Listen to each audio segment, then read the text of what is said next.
Hi friends, ನಿಮ್ಮೆಲ್ಲರಿಗೂ ಕೂಡ ನಿಮ್ಮದೇ ಆಗಿರ್ತಕ್ಕಂಥ ಯೂಟ್ಯೂಬ್ ಚಾನಲ್ ಸ್ಟಡಿ ವಿತ್ ಪರಶುರಾಮ್ಗೆ ಸ್ವಾಗತ ಅಂತ ಹೇಳ್ತಾ 2026-27ನೇ ಸಾಲಿನ ವಾರ್ಷಿಕ ಯೋಜನೆಯನ್ನು ಕ್ರಿಯಾ ಯೋಜನೆಯನ್ನು ಇಲಾಖೆಯವರು ಬಿಡುಗಡೆ ಮಾಡಿದರು. ಅದರ ಅನ್ವಯ ಯಾವ ತಿಂಗಳಿನಲ್ಲಿ FA ಪರೀಕ್ಷೆಗಳು ಮಾಡ್ತಾ ಇದ್ದಾರೆ, ಅದರ ವೇಳಾಪಟ್ಟಿ ಏನಿದೆ ಅನ್ನೋದನ್ನು ಈ ವಿಡಿಯೋದಲ್ಲಿ ಸಂಪೂರ್ಣವಾಗಿ ತಿಳಿಸ್ತೀನಿ. ಸ್ವಲ್ಪ ಬದಲಾವಣೆ ಮಾಡಿದ್ದಾರೆ, ಆದರೂ ಕೂಡ ತುಂಬ ವಿದ್ಯಾರ್ಥಿ ಸ್ನೇಹಿ ಮತ್ತು ವಿಶೇಷವಾಗಿ ಪಠ್ಯಕ್ರಮವನ್ನು ಬೋಧನೆ ಮಾಡಬೇಕು. ಪಠ್ಯಪೂರಕ ಚಟುವಟಿಕೆಗಳಿಗೂ ಕೂಡ ಏನು ಮಾಡಿದ್ದಾರೆ, ಅವಧಿಗಳನ್ನು ಸಮತೋಲನವಾಗಿ ವಿಂಗಡಣೆ ಮಾಡೋದು ಈ ಕ್ರಿಯಾ ಯೋಜನೆಯಲ್ಲಿ ಕಂಡುಬಂದಿದೆ. ವಿಡಿಯೋನ ಲೈಕ್, ಶೇರ್ ಮತ್ತು ಸಬ್ಸ್ಕ್ರೈಬ್ ಮಾಡೋದನ್ನು ಮಾತ್ರ ಮರೆಯದಿರಿ ಅಂತ ಹೇಳ್ತಾ, ಇದೇ ಥರದ ವಿಡಿಯೋಗಳು ನಮ್ಮ ಯೂಟ್ಯೂಬ್ ಚಾನಲ್ನಲ್ಲಿ ಸಿಗ್ತಾವೆ. ದಯಮಾಡಿ ತಾವೆಲ್ಲರೂ ಕೂಡ ವಿಡಿಯೋನ ಲೈಕ್, ಶೇರ್ ಮತ್ತು ಸಬ್ಸ್ಕ್ರೈಬ್ ಮಾಡೋದನ್ನು ಮಾತ್ರ ಮರೆಯದಿರಿ ಅಂತ ಹೇಳ್ತಾ, ನೋಡೋಣ ಫಸ್ಟ್ಗೆ FA1 ಪರೀಕ್ಷೆ ಬಗ್ಗೆ ನೋಡೋಣ.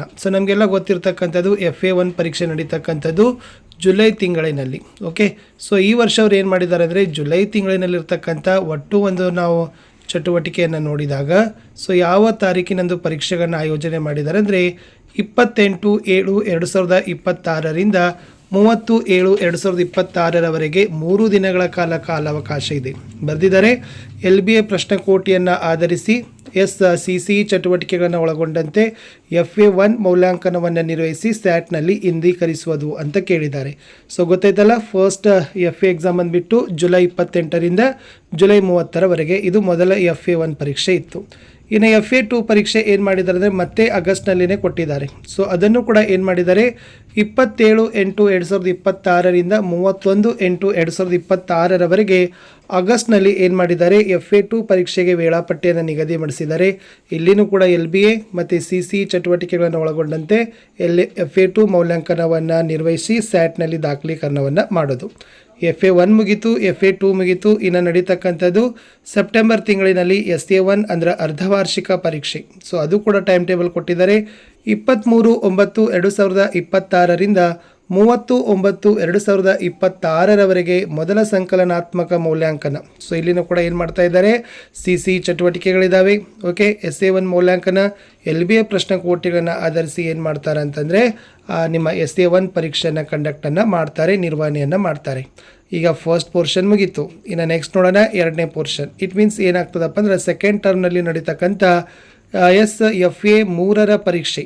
FA3 ಪರೀಕ್ಷೆಯನ್ನು ಅವ್ರು ಏನು ಮಾಡಿದ್ದಾರೆ ಅಂದರೆ ಈ ತಿಂಗಳಿನಲ್ಲಿ ಅವ್ರು ಏನು ಮಾಡಿದ್ದಾರೆ, ಡಿಸೆಂಬರ್ನಲ್ಲಿ ಕೊಟ್ಟಿದ್ದಾರೆ. 17/12/2026ರಿಂದ 19/12/2026ರವರೆಗೆ ಮೂರನೆಯ ರೂಪನಾತ್ಮಕ ಮೌಲ್ಯಾಂಕನದ ಪರೀಕ್ಷಾ ವೇಳಾಪಟ್ಟಿಯನ್ನು ಕೊಟ್ಟಿದ್ದಾರೆ. ಅಕ್ಟೋಬರ್ ರಜೆ ಇದೆ. ನೆಕ್ಸ್ಟ್ ನವಂಬರ್ ಮತ್ತು ಡಿಸೆಂಬರಲ್ಲಿ ಆರಾಮಾಗಿ ಏನು ಮಾಡ್ಬೋದು ಅಂದರೆ 15% ಸಿಲೆಬಸ್ಸನ್ನು ಕವರ್ ಮಾಡಿ ಇಲ್ಲಿನೂ ಕೂಡ ಮಕ್ಕಳ ಮೌಲ್ಯಾಂಕನವನ್ನು ಮಾಡಿ ಸ್ಯಾಟ್ನಲ್ಲಿ ಇಂದ್ರೀಕರಣವನ್ನು ಗ್ರೇಡ್ಗಳನ್ನು ಮಾಡ್ತಕ್ಕಂಥದ್ದು.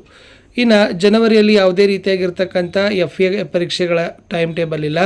ಬಟ್ ಫೆಬ್ರವರಿಯಲ್ಲಿ ಮತ್ತೆ ಏನು ಮಾಡಿದೆ ಅಂದರೆ FA4 ಪರೀಕ್ಷೆಯನ್ನು ಎರಡನೇ ವಾರದಲ್ಲಿ ಕೊಟ್ಟಿದ್ದಾರೆ.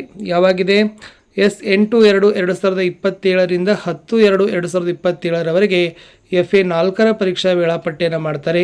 ಇಲ್ಲಿನೂ ಕೂಡ ಆಲ್ರೆಡಿ DSCRT ಅವರು ರಿಲೀಸ್ ಮಾಡಿರ್ತಕ್ಕಂಥ LBA ಕ್ವಶನ್ಸ್ ಬ್ಯಾಂಕ್ ಇರ್ತದೆ. ಜೊತೆಗೆ ನೀವೇನು ಮಾಡಬೇಕಂದ್ರೆ CC ಆ್ಯಕ್ಟಿವಿಟಿಗಳನ್ನು ಮಾಡಿ ನಿಮ್ಗೆ ಏನು ಮಾಡ್ತಾರಪ್ಪ ಅಂತಂದರೆ ಪರೀಕ್ಷೆಗಳನ್ನು ಆಯೋಜನೆ ಮಾಡಿ ಗ್ರೇಡಿಂಗ್ಗಳನ್ನು ಮಾಡ್ತಾರೆ. ಹಾಗಾದರೆ ನೋಡೋಣ SA2. ಇಟ್ ಮೀನ್ಸ್ ಬಂತು SA2 ಪರೀಕ್ಷೆ. ನೋಡಿ SA2 ಪರೀಕ್ಷೆಯನ್ನು ನೋಡಿದಾಗ ಅವ್ರು ಏನು ಹೇಳಿದ್ದಾರೆ ಅಂತಂದರೆ 1ರಿಂದ 9ನೇ ತರಗತಿಗಳಿಗೆ SA2 ನಿರ್ವಹಿಸೋದು ಅಂತ ಕೊಟ್ಟಿದ್ದಾರೆ. 15/3/2027ರಿಂದ. ಓಕೆನಾ, ಇಲ್ಲಿ 21/3/2027ರಿಂದ 31/3/2027ರವರೆಗೆ ಇಲ್ಲಿ ಕೂಡ SA2 ಮೌಲ್ಯಮಾಪನ. ಇಲ್ಲಿ SA2 ನಿರ್ವಹಿಸುವುದು, ಇಲ್ಲಿ ನಿರ್ವಹಿಸಿದ SA2 ಮೌಲ್ಯಮಾಪನದ ಕಾರ್ಯನಿರ್ವಹಣೆ ಸ್ಯಾಟ್ನಲ್ಲಿ ಇಂದೀಕರಿಸುವುದು ಅಂತ ಕೊಟ್ಟಿದ್ದಾರೆ. ಆ್ಯಕ್ಚುಲಿ 15ರಿಂದ 20ರವರೆಗೆ ನಿಮ್ಮ ಎಕ್ಸಾಮ್ ಎಲ್ಲ ಮಾಡಿ ಮುಗಿಸ್ತಾರೆ. ನೆಕ್ಸ್ಟ್ 21ರಿಂದ 31ರವರೆಗೆ ಏನು ಎಕ್ಸಾಮ್ ಮಾಡಿದಾರಲ್ಲ ಅದರ ಎಲ್ಲ ಗ್ರೇಡಿಂಗ್ಗಳನ್ನು, ಉತ್ತರ ಪತ್ರಿಕೆಗಳ ವ್ಯಾಲ್ಯೂಯೇಷನ್ಗಳನ್ನೆಲ್ಲ ಮಾಡಿ ಏನು ಮಾಡ್ತಾರಪ್ಪ ಅಂತಂದರೆ ನಡೆಸ್ತಾರೆ. ಇನ್ನು SSLC ಮೌಲ್ಯಾಂಕನಗಳನ್ನು ಕೂಡ ಅವ್ರು ಏನು ಮಾಡಿದ್ದಾರೆ ಅಂತಂದರೆ 21ರಿಂದ 31ರವರೆಗೆ ಅಂತಲೇ ಇದೆ. ಅದನ್ನು ಕೂಡ ನಾವು ಮಾರ್ಚ್ನಲ್ಲಿ ನಾವು ಏನು ಮಾಡಿದ್ದಾರೆ SSLC ಪರೀಕ್ಷಾ ವೇಳಾಪಟ್ಟಿನ ಸಹಿತ ಕೊಟ್ಟಿರ್ತಕ್ಕಂಥದ್ದು. ಇಷ್ಟು ಏನು ಮಾಡಿದಾರಪ್ಪ ಅಂತಂದರೆ ಈ ವರ್ಷ 2026-27ನೇ ಶೈಕ್ಷಣಿಕ ಸಾಲಿನಲ್ಲಿ ತುಂಬ ಅರ್ಥಪೂರ್ಣವಾಗಿರ್ತಕ್ಕಂಥ ವಿದ್ಯಾರ್ಥಿಗಳ ಒಂದು ಸ್ನೇಹಿ, ಶಿಕ್ಷಕ ಸ್ನೇಹಿ, ಜೊತೆಗೆ ಒಂದು ಕ್ಲಿಯರ್ ಆಗಿರ್ತಕ್ಕಂಥ ಎಲ್ಲ ಒಂದು ಪಠ್ಯ ಮತ್ತು ಸಹಪಠ್ಯ ಚಟುವಟಿಕೆಗಳ ದಿನಾಂಕಗಳನ್ನು ಈಗಾಗಲೇ ಪ್ರಕಟವನ್ನು ಪಡಿಸಿದ್ದಾರೆ.